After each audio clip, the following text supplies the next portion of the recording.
I'm delighted this evening to have the privilege of introducing this evening's speaker, L. Roth. L is the inaugural Craig and Susan McCall Professor of Economics at Stanford. Al arrived here just in time to win the Nobel Prize, which we're very pleased about, not just because he won the prize, but because he did it here. This was more like a homecoming for Al, since he received master's and doctor's degrees in operations research at Stanford in 1973 and 74. Before Stanford, he was the George Gunn Professor of Economics and Business Administration at Harvard, and before that, he was the Andrew Mellon Professor of Economics at the University of Pittsburgh. We're so excited to have Al with us. He is an expert in market design, and not just in the theory of market design, but in putting that into practice and in things, as he'll tell you, like school systems and kidney transplants and so on. It's a privilege and an honor, Al, to have you with us. And please join me in giving a very warm GSB welcome to L. Roth. Thanks. See you next week.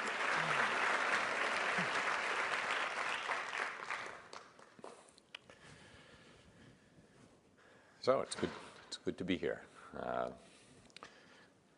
guess I heard from the reactions to the deans calling out the years. I have some idea of how many of you are here from 2012 and from 1998, and welcome back. I also returned this year. As the dean mentioned, I got my PhD in '74. My advisor was Bob Wilson. How many of you had a class with Bob when you were here? Well, I hope you appreciated him. He started market design. He's one of the giants in that field, and I'm going to tell you about what's happened to it since then, because it's grown quite a bit since its beginnings here at Stanford. So, what market designers do is think about it might better be called marketplace design. We think about what markets do and what marketplaces have to accomplish in order to make markets work well. And so what I want to do today, in just talking to you, is to think a little bit about what markets are, because you're all out in the market now, but markets are lots of different things. And I want to spend the time together tonight talking about how markets work and how they fail and how we can fix them when they're broken, and how markets may be a more comprehensive class of institutions than you're accustomed to thinking about. And so I'll tell you a little about my work, and I'll focus on the parts that are least like the markets you're familiar with. And so let me start by asking, what's the role of money in markets? So here's a fruit market in the New York Stock Exchange. And mostly when we think about markets, we think about commodity markets. And in commodity markets, the role of money is huge. Supply and demand decide who gets what. So the thing about commodity markets is if you're making small enough trades in a big enough market, you don't particularly care. You don't have to care who you're dealing with. Right? When you buy 100 shares of AT&T on the New York Stock Exchange, you don't have to fill out any application form. You don't care who the seller is. You're not worried about whether he's taken good care of those shares while he had them, and he's not going to worry about whether you'll take good care of them when you're having them. This is an arm's length, anonymous transaction. And the job of the New York Stock Exchange is price discovery. It's to find the price at which supply will equal demand, and that's the price at which you'll transact. But in many markets, prices don't do all the work. And you're all familiar with these markets, although we don't always think of them that way. For instance, Stanford doesn't fill its MBA class by raising tuition until just enough people are ready to come to Stanford, right? Stanford is expensive to go to, but it's cheap enough that lots of people would like to come. And so Stanford sets a tuition, gets lots of applicants, and then chooses which ones can come. So the price doesn't decide who gets into Stanford, okay? The labor markets are like that too. When you go out on the job market, it may sometimes seem as if your company lowers the wage until just enough people remain who want to do the work. But that's probably not the way they do that in most of the companies that you work for. So instead, they get lots of applications, and they have to choose who to make an offer to. And of course, just as Stanford can't choose who comes, firms can't choose who comes either. You can't choose to go there, but they can't choose that you come there. They have to compete with the other offers you're getting. Stanford has to compete with Harvard. So matching markets are the markets in which you can't just choose what you want, even if you can afford it. You also have to be chosen, right? You can't just decide to come to Stanford. You have to be admitted. You can't just decide to show up for work at Google. You have to be hired. But Stanford can't just decide that you'll come either, and Google can't just decide that you'll come. So these are matching markets that have courtship. They're a lot like marriage, right? You can't just choose your spouse. You also have to be chosen. And a lot of the marketplace institutions are about that courtship. They're applications and admissions and selections and visiting days and recruitment. So I've been involved with my colleagues in a bunch of matching markets. And some of them use money, and some of them don't use money at all. And I'll focus today on some of the stranger ones, on one of the stranger ones that doesn't. But even the ones that use money, the labor markets, for instance, that isn't what decides who gets what. So the thing about matching markets is just about every market that isn't a commodity market is a matching market. You care about who you're transacting with. And the price, therefore, isn't the only thing that decides what happens in the market. So my colleagues and I have designed a lot of labor market clearinghouses. For instance, if you have friends who are doctors, they go through an unusual job market when they graduate from medical school called the National Resident Matching Program, and that's something that I got to design. We've made some innovations for new PhD economists recently. That's one that's close to home. Those are both markets where, of course, money is used. Everyone who's a doctor or who's a professor of economics gets paid, but it's not the pay that decides who's a professor at Stanford or who's a doctor at Stanford hospitals. Now, there are other matching markets where we don't use money at all because we don't think it would be an appropriate thing to do. So school choice systems for who goes to which public schools, right? We think, as a society, we think we have an obligation to provide education to our children, and public school is mandatory and public school is free, but there still are issues of choice, who goes to which school. And my colleagues and I have gotten to design choice systems for New York City high schools and for Boston public schools, and recently in Denver and New Orleans. And just last week, we hosted a conference of many school districts here to talk about these things. And so I imagine that some of the technology, some of the kinds of things I'll tell you a little about when I talk about kidney exchange, are going to diffuse into more American cities, maybe one near you. But what I'm going to tell you about today mostly is kidney exchange. Kidney exchange is a market where no money is used. But after I tell you about it, I hope you'll see why I think of it as being clearly a marketplace. And so that's really the subtext of my talk today, is how things that you might not think of as markets act like marketplaces, and we should think of them as markets. And again, many of the most important markets are matching markets. So before I go on to tell you about kidneys, think about all the matching that you have all gone through, right? At some point you got into schools at various levels. You got into college, right? These are things that cost a lot of money sometimes, but the money doesn't determine who goes where. Then you're all graduates of Stanford. You've all gotten jobs. Some of you have created your own jobs, but some of you have gotten jobs with existing firms. Many of you have. Those are matching markets. Many of you are married. Some of you who aren't married are going to be married sometime in the future. You're engaged in a kind of marriage market where you can't just choose what you want. You have to also be chosen. And I'm going to talk to you about some aspects of medical care where you can't just choose what you want, but also have to be chosen. In particular, I'm going to talk about organ transplantation. So this is a good example of the allocation of scarce resources. So it's a natural topic for economists, but it's without the use of money because in most of the West, we have laws against buying organs for transplantation. And it's a big part of the economy. Although you can't buy a kidney, the care of patients with end-stage renal disease, with kidney disease, is a multi-billion-dollar industry. So this is an industry with lots of interests. It's a not insignificant part of healthcare expenditures. It's the biggest single program in Medicare. So many billions of dollars are spent on this. And the unusual thing about transplantation is that it's not only the treatment of choice, it's not only the best treatment, it's also the cheapest. So dialysis is very expensive. It costs Medicare about $85,000 a year to keep someone on dialysis, but it only costs about $120,000 for someone to get a transplant, after which they need immunosuppressive drugs that cost about $20,000 a year. And they get up and go back to work, something that when they're on dialysis after a while they can't do.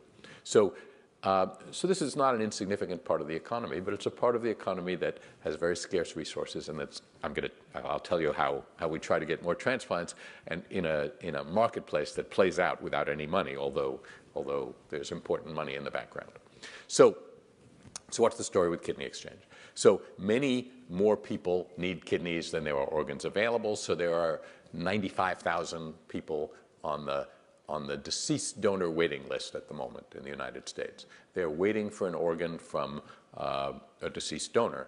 So when you signed up for a California driver's license, when you were here, if you did that, you had an opportunity to register on the California Organ Donor Registry. That's where deceased donors mostly come from, that registry. So the waiting list has 100,000 people. That means you might have to wait a long time because we only have about 11,000 deceased donors in the United States a year, 11,000 deceased donor transplants. That's only about 6,000 deceased donors.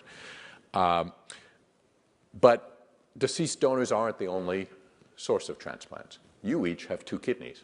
And if you're as healthy as I hope you are, then if you knew someone who had kidney disease, you could give them a kidney.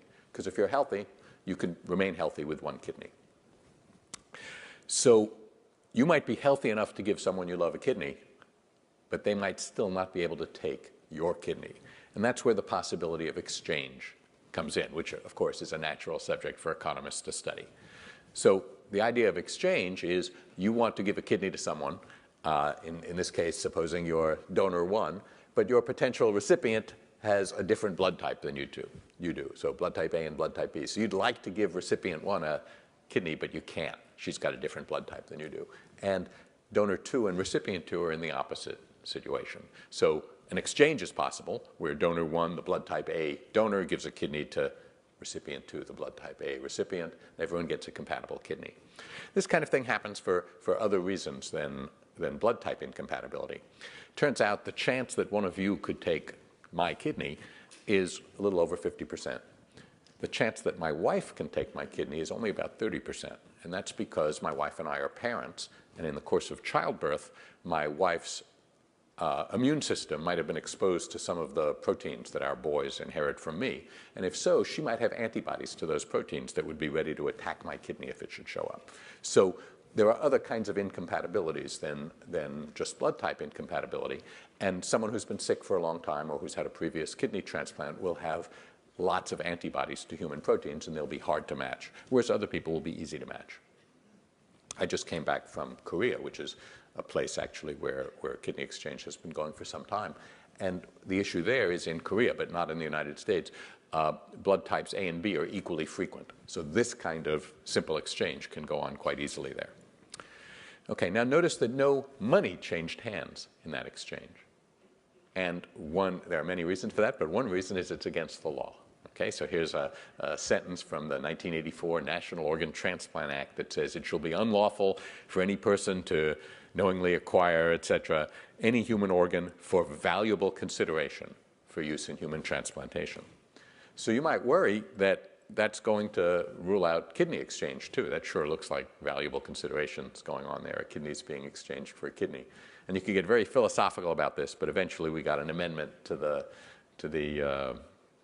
nota that simply says the preceding sentence, that one, doesn't apply to kidney exchange. I learned something about federal legislation while this was going on. There was no opposition to this. No one opposes kidney exchange. But it still took 3 Congresses before this bill passed. And it didn't pass until Charlie Norwood, the representative from Georgia, whose name is on the bill now, died of a immunosuppressive-related disease. He'd had a transplant, and you take immunosuppressive drugs forever after, so you're vulnerable to some kind of diseases. So it went down just out of neglect in 2 Congresses. In the 3rd Congress, Charlie Norwood died, and his colleagues named the bill after him and passed it. It passed by acclaim with no dissent. So, legislation there are some frictions out there in the world. Okay, so let me tell you about some other frictions, about the actual frictions in running an exchange. So here's a picture of an exchange. I'm the man in the yellow gown. You can tell that I'm keeping my hands out of the way so no one hands me anything. And what I would like to not be handed is in this bucket here. There's a kidney in there. And behind me, not in this picture, but behind me in this picture, off screen, is another operating room. And the kidney has just been removed, just steps away and carried over into this operating room where it's being transplanted into this patient. And this is all happening in Cincinnati, Ohio. And at the same time, in Toledo, Ohio, the donor, her patient, and the transplant recipient, his donor, are doing the same thing in Toledo, Ohio. And when I say at the same time, I mean literally at the same time, because you can't write a contract on a kidney because no valuable consideration can be given for a kidney. So what they do in this kind of exchange is they prep the patients, they anesthetize them, they make the initial incisions. Then they get on their cell phones and they say, we're ready to go here in Cincinnati. Are you ready in Toledo? And when they're told that everything went smoothly in the preparations in Toledo, then they go ahead and they take the kidney and everything proceeds from there.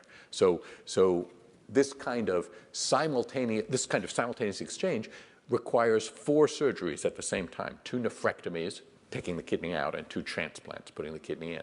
That means it takes a lot of resources to do this simple exchange. You need 4 operating rooms and 4 surgical teams to do it. So even the simplest 2-way exchange is hard. It involves a lot of resources.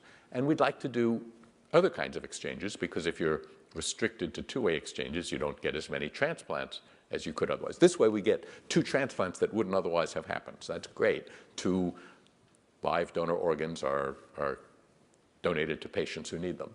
But sometimes you can't find 2-way exchanges, so sometimes you'd like to be able to do a 3-way exchange, for instance. Here's 3 pairs.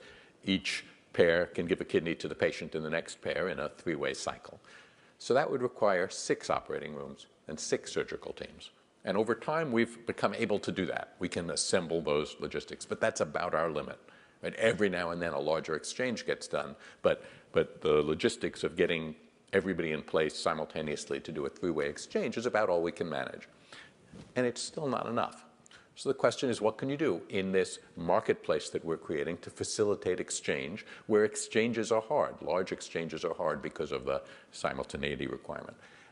Well, it turns out, so here's a picture where think of each circle as being typically a patient-donor pair, and an arrow goes from one circle to another if a kidney from that pair can go to the patient in the other pair.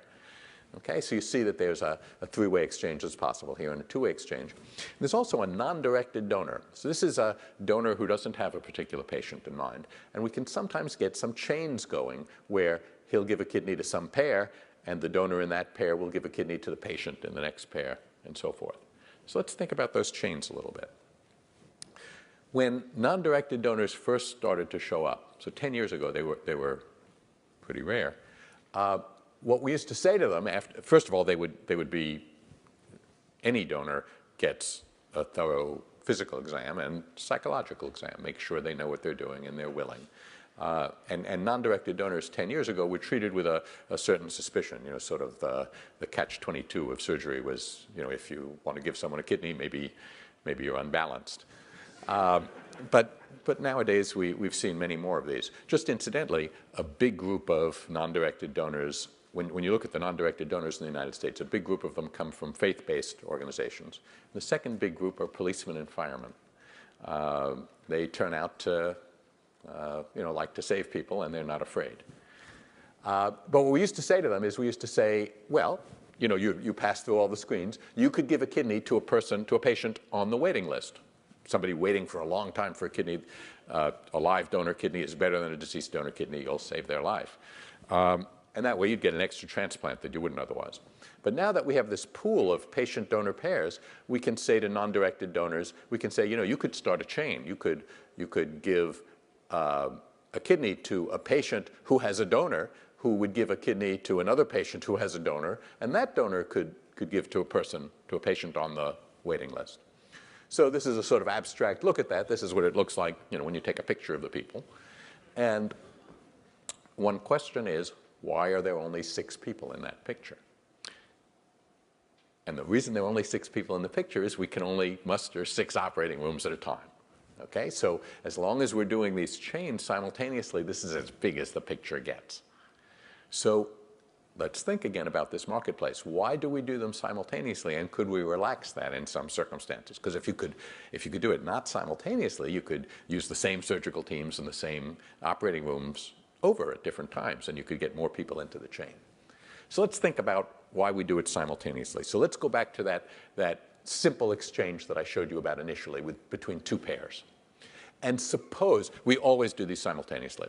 Let's see why. Supposing we didn't do it simultaneously. Suppose the idea was that on day 1, donor 2 would give a kidney to recipient 1, so he doesn't have a kidney anymore. He's successfully given that kidney.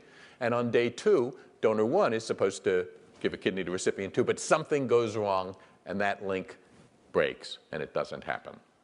Well, that's a tragedy for pair 2.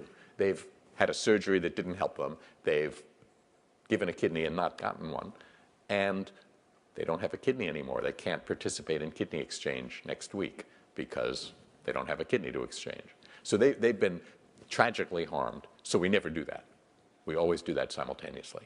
But now suppose a living non-directed donor shows up. And let's think about doing that non-simultaneously. So on day 1, the non-directed donor gives to recipient 1 successfully. And on day 2, the donor 1 fails to give to recipient 2 for whatever reason. Just same reason it was here, whatever it was. Well, that's really disappointing. Recipient 2 didn't get a kidney. But it's not tragic. The pair 2, they haven't given a kidney yet. They still have a kidney. They can take part in kidney exchange next week. And they're no worse off than they were before the non-directed donor showed up. So they're disappointed, but they're not really harmed. The cost of a broken link is much less. So we can start to explore whether the benefit of doing things non-simultaneously might be worth the risk. We'd have to discover how big the risk is and how big the benefit is. So the first non-simultaneous exchange we did was in 2007. It was reported in this paper in 2009. And the first author is Mike Reese. He's one of the heroes of this story. He's the kidney surgeon in Toledo, Ohio. There's a bunch of economists and computer scientists in here, so it's an unusual medical paper. And that first non-simultaneous chain had 10 transplants. It had 20 people in the picture. Okay? Here's the better picture, as it showed up in People magazine sometime later. Okay? So that's a much bigger picture. So what's going on there? Here's a marketplace that we've now opened up a new kind of exchange, and we're starting to see more transplants. Well, what's going on? It turns out that when we started kidney exchange and no one knew anything about it, the patients we got were ordinary sick people, ordinary people with kidney disease. And some of them were pretty easy to match to each other, and some of them were hard to match. As in the last 10 years, as kidney exchange has grown in the United States, transplant centers have learned to do it, and they're now often withholding their easy-to-match pairs. So if people come in and they're like those 2 pairs I showed you, often we never see them in kidney exchange. They just get transplanted in their hospital. It means that the patients we are seeing are hard to match. What does it mean to be hard to match? It means you've got a lot of antibodies, so there aren't many kidneys you can take. When we draw those arrows between circles, there aren't so many arrows. Okay? So here's a bit of data from one of our kidney exchanges. And you can see there are these guys in blue who have a lot of arrows pointing into them. They can take a lot of kidneys. They're the low sensitized patients. But there's lots of people who, although their donors can give kidneys to the easy to match patients, they can't get kidneys for many people. So this graph's a little hard to look at. So what I want you to think about is supposing all those things are sort of strings and you grab the blue nodes in your hand and you shake it, you're going to get a picture that looks like this jellyfish. And at the top, we've got the easy-to-match pairs, and they're sort of in a densely connected part of the graph. Lots of exchanges can go on there. And then there are these chains hanging down. And it's those chains that we're getting in these long simultaneous chains. If you get a non-directed donor, you can start at the bottom of one of those chains and just move it right up. And some of those chains can be pretty long. So here's a chain that has 60 people in it. Okay? The very first one is a non-directed donor. And the others are all hard-to-match patients who we couldn't take care of in small exchanges. So 60 people in the picture means 30 transplants, 30 donors and 30 transplants. Okay, so that's basically what we're seeing now. This is the fastest growing part of organ transplantation. And it's exciting to see. But let's think a little about this. Why don't we just buy and sell kidneys, right?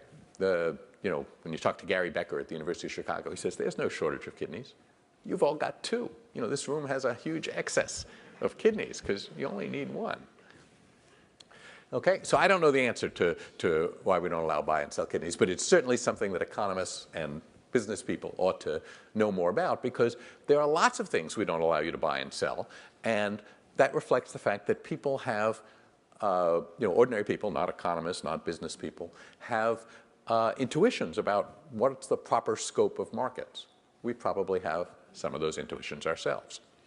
And one reason to think about it is because making markets illegal doesn't necessarily stop them from happening, right? So there are lots of things you can't buy and sell in the United States, and there are black markets for many of them. Think of illegal drugs, for example. So let's think about this a little bit. And when I started to think about this, I needed a word that would say what I wanted, so I borrowed the word repugnance. And I don't mean, when I say a transaction is repugnant, I'm not thinking of its simple meaning that you don't like it. What I mean is, I'll say a transaction is repugnant if some people would like to engage in it and other people don't want them to. Okay? So repugnance has been really important. Historically, it's important presently. Here we are in California. I think a prototypical repugnant transaction, the way I'm using the term, is same-sex marriage. Right? A repugnant transaction is a transaction that some people want to engage in and other people don't want them to. So right now, if Rhode Island changes its law, which I think they're about to, we'll have 10 states and the District of Columbia that allow same-sex marriage, and the rest of the states don't. And right now, California is one of the ones that don't, although before the Supreme Court, they've already heard oral arguments, is a case that will decide whether same-sex marriage is legal in California. So whether it's legal or not, there are going to be Californians who want to marry each other. The question is, will we allow them to pursue that transaction? So that's a repugnant transaction, and the fact that it's changing and is likely to keep changing means that these repugnancies change over time. So think, for instance, about interest on loans. There were hundreds of years in Europe where charging interest on loans was a repugnant transaction. There were people who wanted loans and people who would like to charge interest on them, but it wasn't allowed. And that's changed, and it's had, of course, profound effects on the economy. We could hardly have the global capitalist economy that we have if we didn't have a market for capital. So the idea that you couldn't have a market for capital had first-order important effects on how we organize our economic lives. But it's not the case that as we get more modern, things that used to be repugnant become less repugnant. It also goes the other way. We live in a country where there used to be markets for slaves in the United States.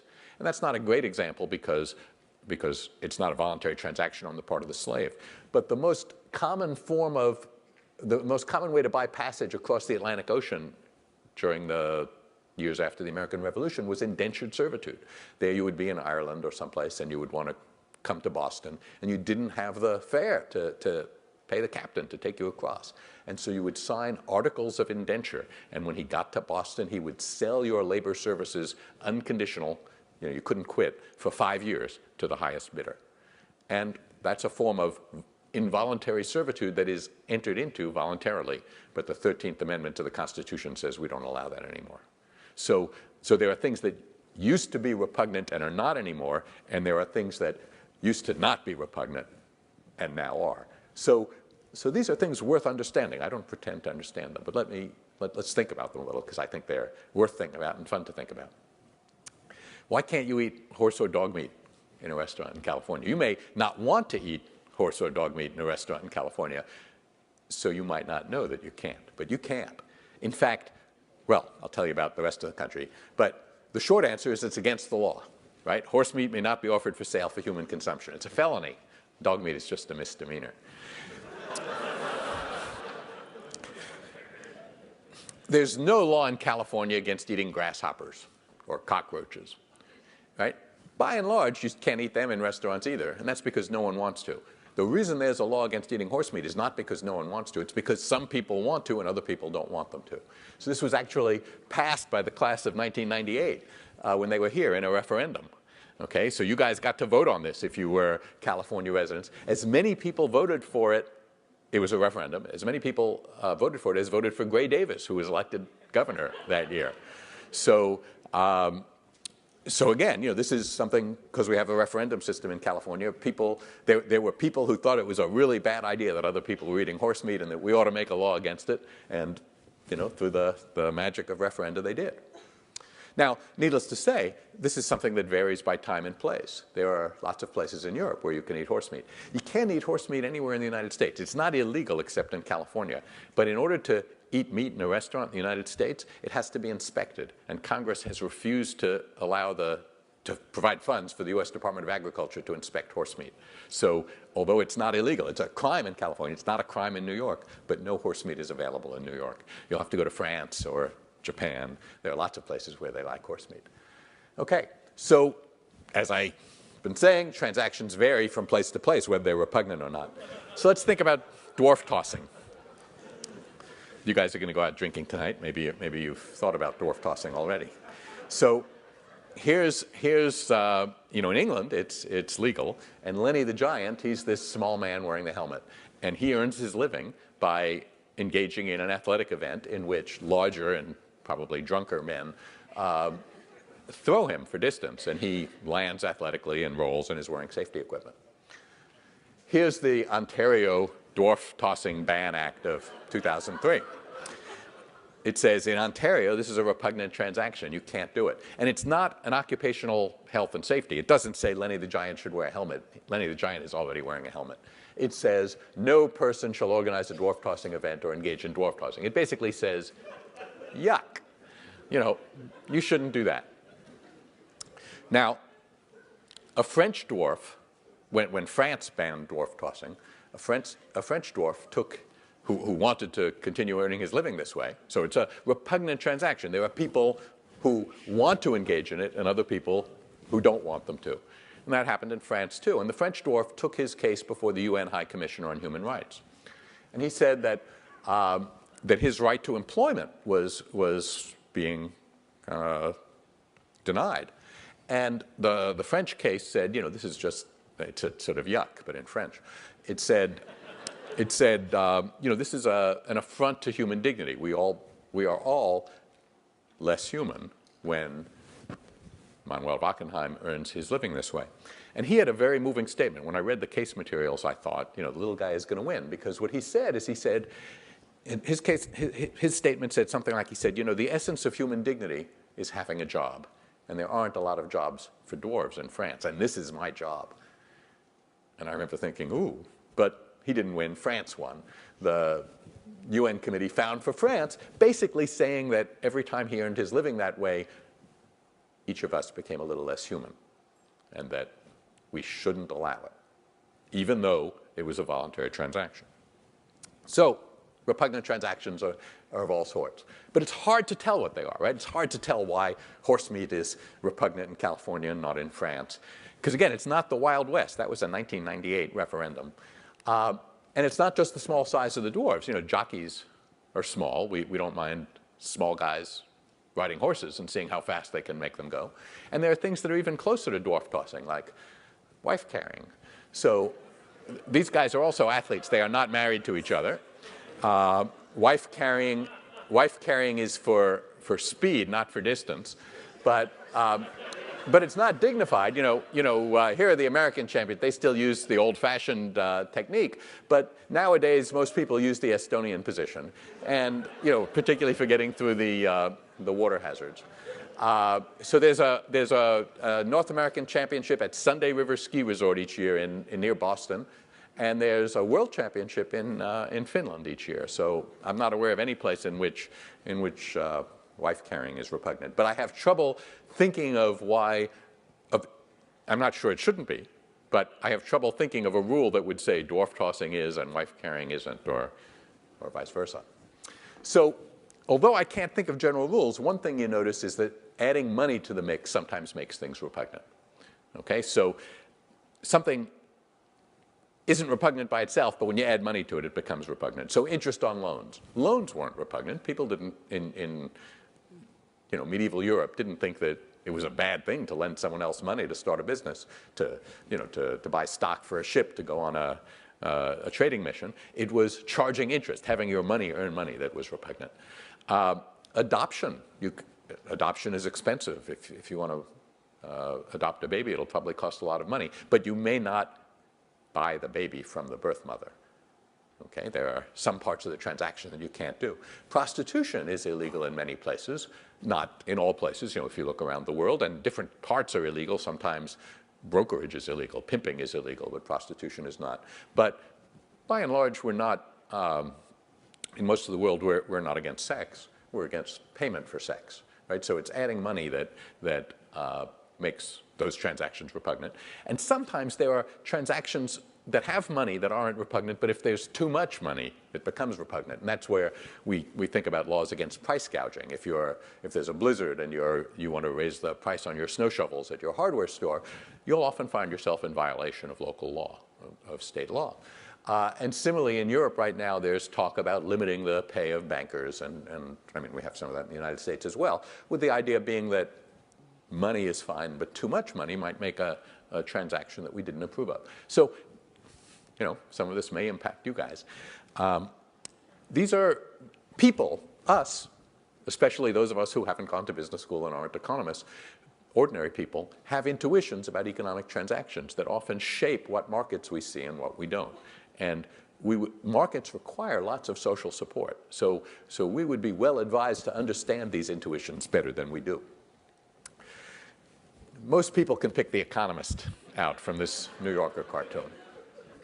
Right? So this poor guy, he's come to dinner and he didn't have time to get a bottle of wine. He's trying to offer his host some money, and that's, you laugh. If you invited me to dinner at your house, the surest thing I could do that would get me never invited again is after dinner say, that was a wonderful dinner. That would cost, $75 at a nice restaurant. Can I just pay you for that? You'd say, this guy doesn't understand. We're not a restaurant. We're not selling food. Inviting him to dinner at our house is an offer of friendship. And he could invite us to dinner at his house. He could invite us back. He could bring a nice bottle of wine. He could do a lot of things that would look like a transaction, but he can't pay for it. Right? So even those of us who are very into the economy understand that there are some things that it would be really offensive to offer to pay. There are some transactions that can't be monetized. And when you think about why we have laws against selling kidneys, buying and selling kidneys, there are a couple of arguments. One of them, I've sort of classified them here. One of them is just that it's a bad idea. It's a bad thing. People should never be means and always should be ends. Many of the Christian churches adopt that kind of language. Another, hardest for economists to understand, is they say, if you offer too much money, it's so tempting that you do it against your better judgment. It's a form of coercion. I have trouble understanding that because, of course, if you offered me $10 million for my house, you could have it. I would just feel like I had to sell it to you. I would be coerced, but happy.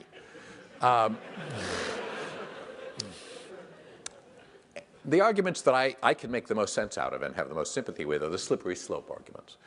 We don't have much time today, so I'm not going to go into them. But those are arguments that say, if you start with allowing people to sell their kidneys, you might end up living in a less sympathetic society than you would like to live in.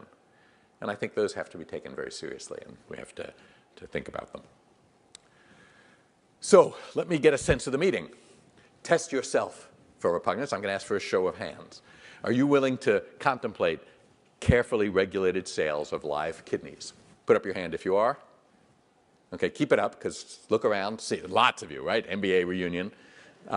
Keep it up, keep it up. How many of you who are willing to contemplate the sales of live kidneys would be willing to contemplate the sales of live hearts? Kills the seller. Voluntary.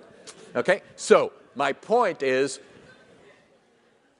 lots of us have our hands up for kidneys, which means maybe that we feel less of this repugnance than the general public. But many of you, not all of you, until I bullied you, started to pull your hands down for hearts, which means we all have places that we're at least willing to understand the idea that some transactions might be repugnant, even if they were willingly entered into. And therefore, it behooves us to try to understand where other people draw those lines, even when they draw them in different places than we do. right? So you may think kidney sales would be a good idea, but in order to have this kind of discussion, we're going to have to seriously engage with people who think that kidney sales would be a terrible idea, a bad idea, the kind of bad idea that only bad people have. Okay, and I meet lots of those people.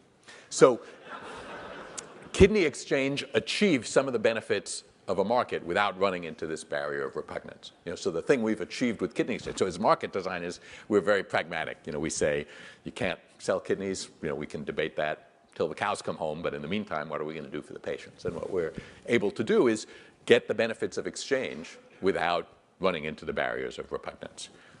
So let me just close with a thought on what is a free market, because here I am, designing markets, and that can seem like a funny thing.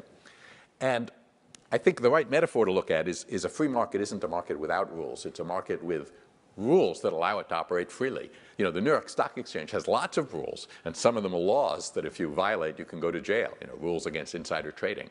And they're designed to help make it a very efficient commodity market.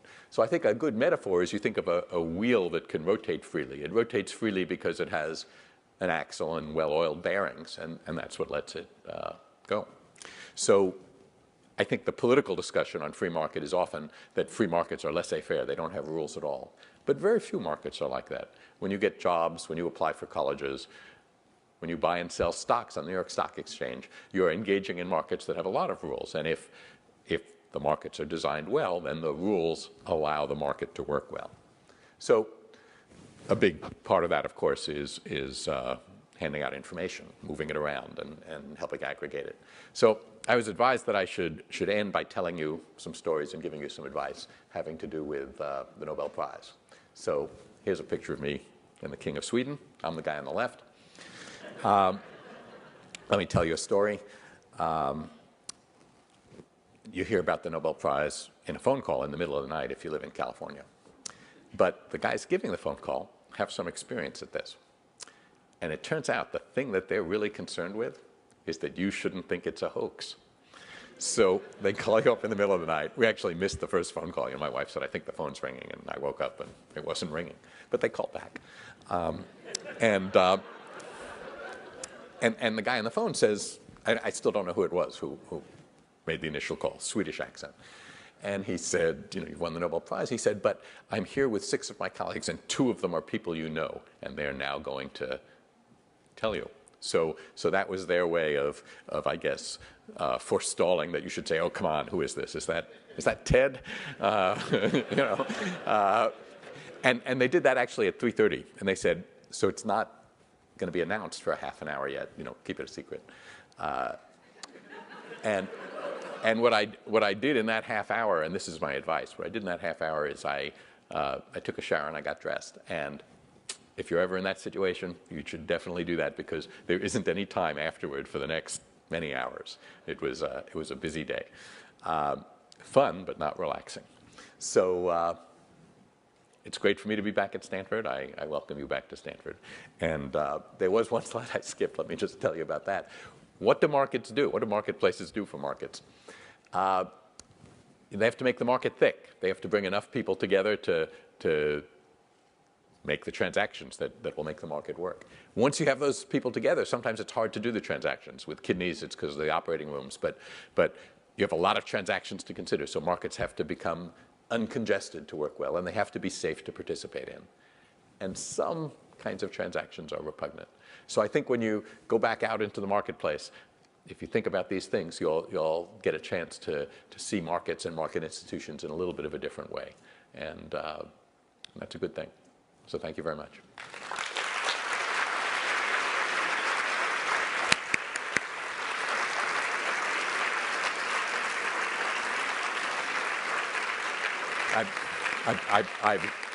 I've used up our time, but I am willing to take questions if there are questions. Are there microphones around? Does someone? Here you go. There's people with microphones too. It's live, yeah. Thank you. That was fascinating. I'm just curious. You said there's no contracts because then it would be value consideration, et cetera. But you have a chain of 60 people. So somewhere along the line, you get a guy who goes, we're good. You know. Yep, absolutely. So how is that enforced? So the non-simultaneous donors, the ones who, so we do them in batches, but then there's bridge donors. And the nurse, social workers, transplant coordinators, they talk to these people beforehand, and they don't nominate everyone to be a bridge donor. Our renege rate, our broken link rate is 2%. So mostly it turns out, so one of the things economists are learning is this thing called behavioral economics. One of the things economists are learning is people are a lot nicer than we give them credit for. But this is a more complicated transaction than that. Supposing, it's costly, it's a big deal, but let's think about it. Supposing you're going to be the bridge donor. Why are you the bridge donor? Well, you had signed up to give your sister or your wife or your mother a kidney, and you weren't able to, but because of your willingness, your sister gets a kidney. And now you've agreed that next Tuesday at 5:30 in the morning you'll show up at the OR and give a kidney. Future Thanksgivings at your family are going to remember how you saved your sister's life. The discussion would be a lot funnier if you didn't give the kidney in the end.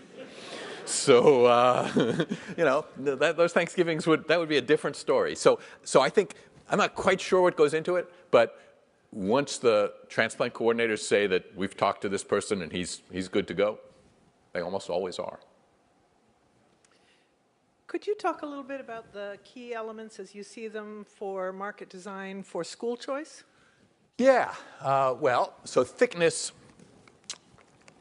has to do with getting all the schools involved. There are, some schools sometimes have some volition. If it's a simple district,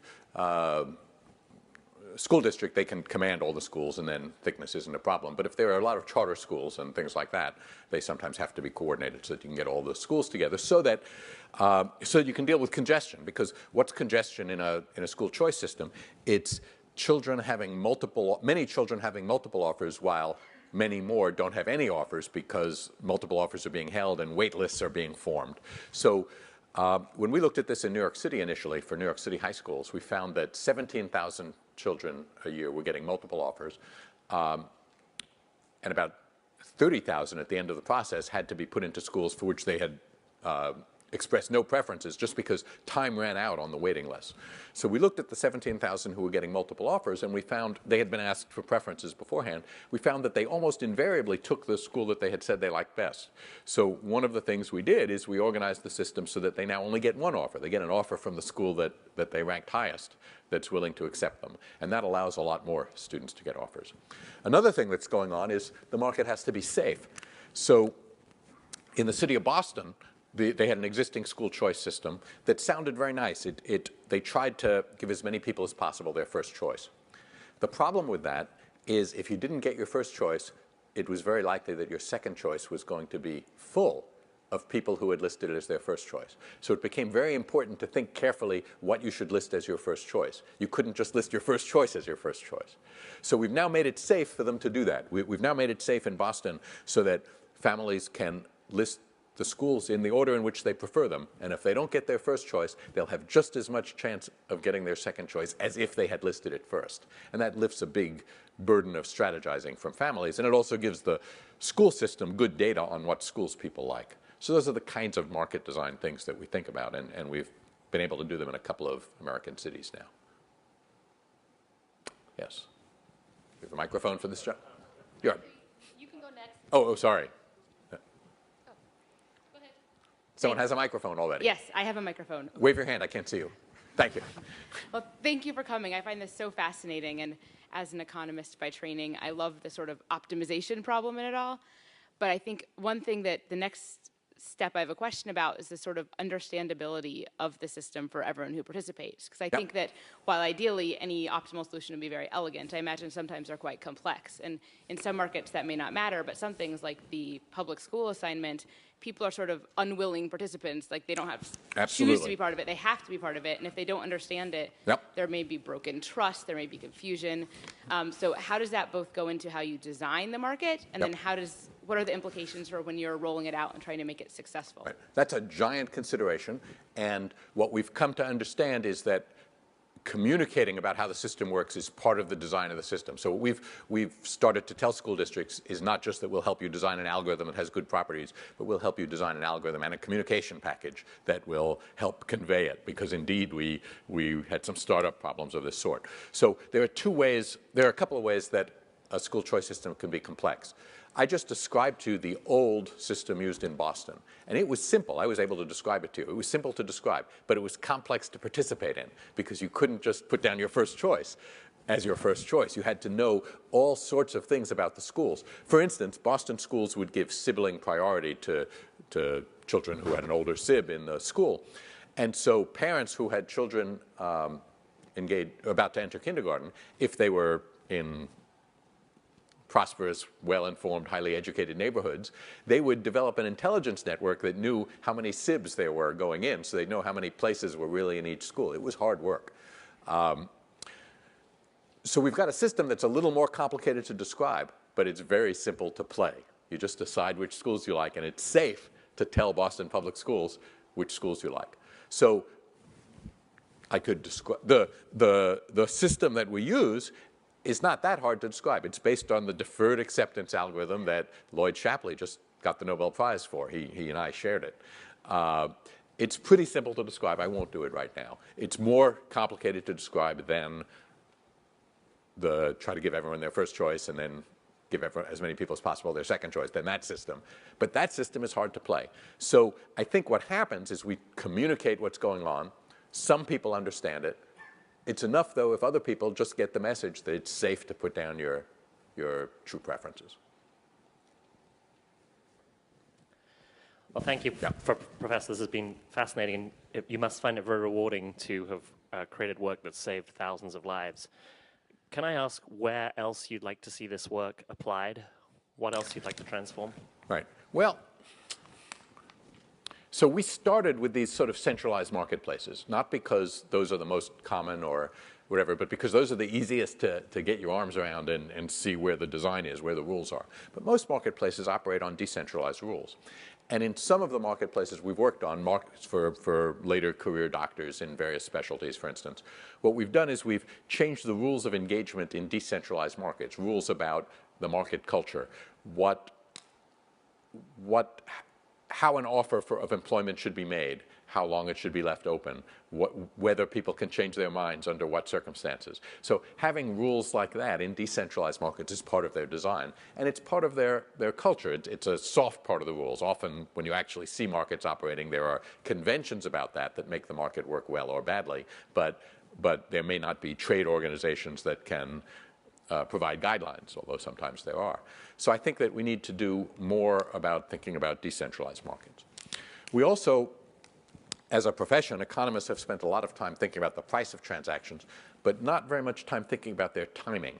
So for instance, now when we look at securities markets and high-speed trading, there are questions about whether would we really lose a lot of efficiency if instead of being able to trade at any time, you could only trade every second on the second. But if that's a tiny change, right, because there's very little real economic information that happens in a second. But of course, high-speed traders who can trade in milliseconds, they can force liquidity providers to have bigger spreads because they can get information earlier and trade against stale spreads, things like that. So I think questions like that, how should we be thinking about the microstructure of financial markets are things that we'll surely have to think about. I see market design everywhere. So if you type market design in Google, you'll find my blog by the name of Market Design. And I make a post almost every day, and some of them are not very germane. But basically, it's because I see market design everywhere. I started it for a class, and I just wanted them to know that I could stand up here and tell you things that could use market design a lot. But if you type market design into Google, you'll see the kind of things I've been concerned with. So thank you for that insightful talk. Do you think some of the theories that Wave your hand. I can't see you. I'm here. I got you. Okay. Do you think some of the market matching theories are more applicable in emerging markets where there are institutional gaps? Yep. So, I think for development economics, I think market design is a big thing. I talked about commodity markets at the beginning of my talk, and I said, well, commodity markets are easy. Price decides who gets what. But of course, commodity markets have to be designed. God designed wheat, but wheat isn't a commodity. Number 2 red winter wheat is a commodity. And number 2 red winter wheat, God didn't make that. The Chicago Board of Trade made that. Now, why is it good to have number 2 red winter wheat as a commodity? Well, wheat is different. Different farmers grow different stuff.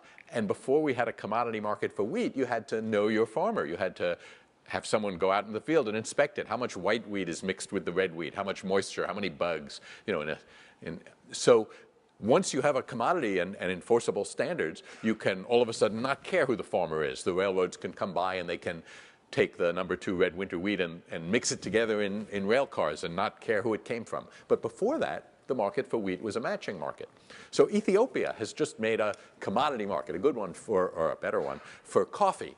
So it used to be that if you wanted to buy coffee, you had to send your man to Addis, and he would taste coffee. He would reach a long-handled spoon into big bags of coffee and pull out some beans and grind them and taste them and decide whether he wanted to buy coffee from this farmer. Well, now they've got a system, a market design where there's anonymous tasting. There are guys who receive bags of coffee and sample them and don't know who's the farmer, and they can make reliable judgments about quality. Turns out, what do I know about this? Because of this, I've learned about coffee.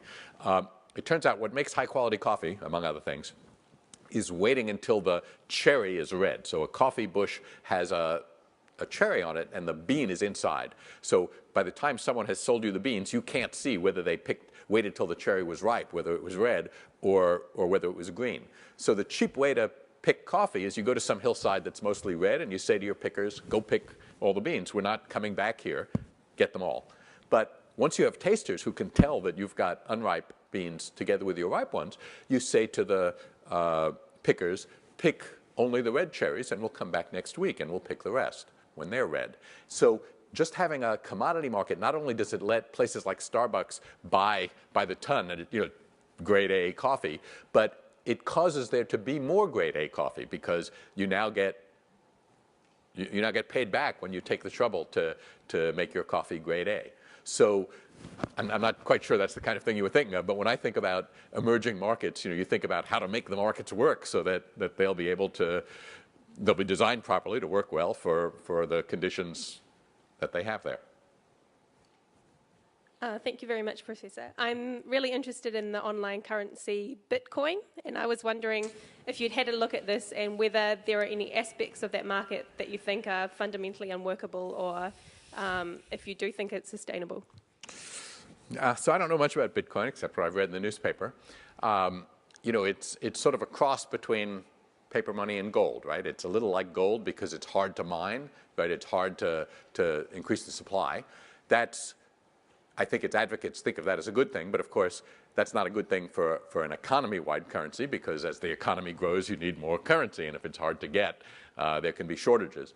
But it's also like paper money in the sense that you can't hold it in your hand, you can't use it as a commodity later, you can't use it to fill teeth, or to make jewelry. It's a fiat money. It's only money as long as people are willing to accept it as money. So I don't see it. It's pretty interesting, the fact that you have to solve computationally hard problems in order to create a new Bitcoin and that this is something that can be verified. It's a fascinating example of an attempt to make a currency, but I can't see it becoming a large part of the world economy. And partly it's because of the limits. Gold can't be that large a part of the world economy for the same reason, right? You don't want to, here we are talking about what central banks do and how much unemployment should go with how much inflation. Gold doesn't let you do any of those things. And, commodity money made a lot of sense when we couldn't do better than that. So Bitcoin is almost a commodity money, except it's not even a commodity. So it's fascinating stuff from what I read. I wouldn't bet the whole ranch on it. And I think that it's all the time we have for questions. Okay. Well, thank you.